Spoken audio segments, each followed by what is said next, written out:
and Rice has sold over 100 million copies with her books. Her first horror novel is Interview with the Vampire 1976, from which Neil Jordan's film was adapted. The work inaugurates a narrative style where gothic elements blend with existential ones, almost an emulsion that Rice has skillfully navigated. The protagonist, Louis de Pointe-du-Lac, longs to live but does not want to be a vampire. To this saga, consisting of 13 novels, the author later added the Mayfair Witches cycle. And your recent novel is Prince Lestat and the Realms of Atlantis. Can you tell us how it came to be? The Vampire Chronicles is a series of independent novels that traces the life and spiritual explorations within the world of vampires. It began in 1976 with the publication of Interview with the Vampire, but it actually continued 8 years later with the release of The Vampire Lestat, in which the series hero, Lestat de Lioncourt, recounts how he became a vampire in the final days of the 18th century. It also tells of his attempt to lead a heroic life despite what had happened to him, and to discover the origin and history of the undead. So there is an evolution of the character Lestat de Lioncourt. Yes. The new novel shows Lestat more than 200 years later, in modern times. He has become the universally recognized monarch of the vampire tribe, and now he must face a series of challenges as he tries to offer vampires around the world a kind of defensive unity. This involves a new species of immortals that have entered the vampire world, bringing with them a unique history that dates back to the lost kingdom of Atlantis, 12,000 years ago. It turns out that this history is directly connected to the vampires. The vampires are threatened with total destruction, just like these new immortals. In the novel, the city of Atlantis takes on significant importance. Why is that?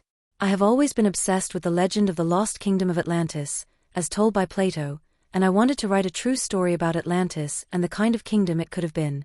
This new vampire novel gave me the opportunity to introduce this desire into the realm of my vampire characters and their rare cosmology. I found that the two themes blended very well. One of the main themes throughout the Vampire Chronicles series is that more and more information about the origins of vampires emerges over the years. We think we know the whole story, then in a new book, we find that there is still more to that story out there, and later, another new book reveals even more. Prince Lestat and the Realms of Atlantis supports the idea that the lost kingdom of Atlantis is crucially connected to the origins of vampires. And it leaves the door open for even greater discoveries about the spirit world that led to the birth of vampires. Has Lestat de Lioncourt changed his character since Interview with the Vampire? In Interview with the Vampire, Lestat is seen only from Louis's perspective. The book serves as a prologue for the entire series. Lestat does not express his view of things until he writes his autobiography. Then we come to see Lestat in a completely different light. The great tragedy of Lestat in Interview with the Vampire was that he could not impart to his followers, Louis and Claudia, all the secrets of their origins. Lestat was destined to keep this a secret because he knew it would violate the trust of an ancient immortal Marius. This had disastrous consequences for Lestat in Interview with the Vampire. And we see this tragedy from Louis's point of view. But Lestat has survived, so he can reveal all the secrets for the benefit of the world of the undead, as well as the mortal one. It was precisely the concept of explosive revelation that gave birth to the series. At the beginning of Prince Lestat and the Realms of Atlantis, you write, they were a powerful chorus like the wind, like the waves, all those voices of the dying. Why did you choose this apocalyptic beginning? I wanted to start with Lestat's dream of the destruction of Atlantis because it was the first hint that he might receive some great revelation, one that would later shake the world. Lestat does not know the origin of his dream of a ruined city, but the dream warns him that he will soon confront a new mystery.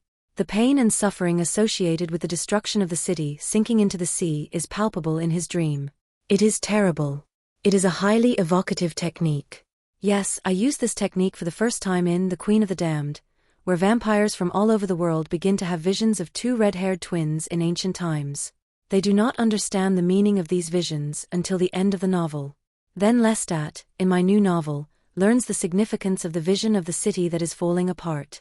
Before the end of the novel, it is revealed that it is directly related to him, or not. Lestat, and the other vampires, will survive, or perish like that city. The dream is a warning, a portent. The dream is a metaphor for the crisis that vampires face. If you could live in another era, which character would you like to be? Hard to say. If I could be anyone else in history? Maybe Peter the Great of Russia.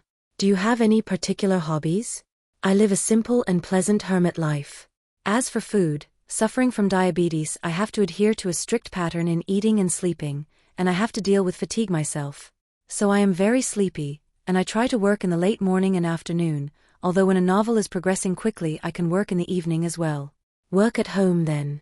Yes, I don't have much of a social life, because every element of any kind interferes and distracts me. So I live a very quiet and peaceful life.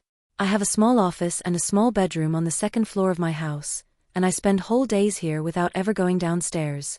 My main enjoyment besides writing is television, watching high-quality movies and TV series, which has characters and storytelling. And I watch the whole spectrum of TV series. I have a 90-inch screen TV and a very large and comfortable space to watch TV. I think we are living in a golden age for television and film, in reference to supernatural novels and series. Just think of Lord of the Rings, Harry Potter, Game of Thrones. They are wonderful for people who love supernatural fiction. And that gives me great hope that the future will see a high-quality TV series based on the life of my immortal hero, Lestat. You have a lot of followers. What do you think about social, Facebook, Twitter? In general, that there is nothing strange about my life, except maybe how disciplined and quiet it is. So I spend a lot of time communicating with my readers on Facebook and Twitter, and I find this very fruitful, really.